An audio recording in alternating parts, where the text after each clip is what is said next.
చెప్పింది చిల్లీ గోబీనా నాను gobi rice chilli gobi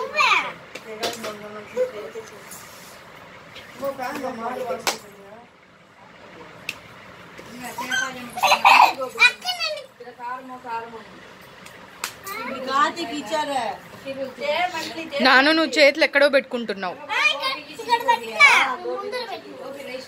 gobi rice తనీనా chilli gobi తనీ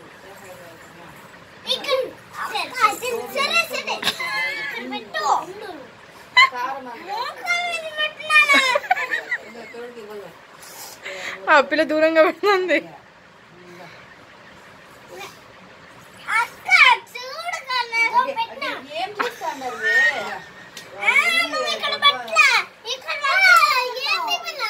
నువ్వు కరెక్ట్ గా పెట్టలేదు. ఆ పిల్ల అడుగుతా ఉంది కదా, అట్లా పెట్టలేదు. మోకాల మీద పెట్టాలి నువ్వు. ఎక్కడ పెట్టింది ఉదయ? వెనకలకు పెట్టినావు నాన్న, నీకు తెలియకుండానే పెట్టావు. సరే సార్ మళ్ళా కాళీ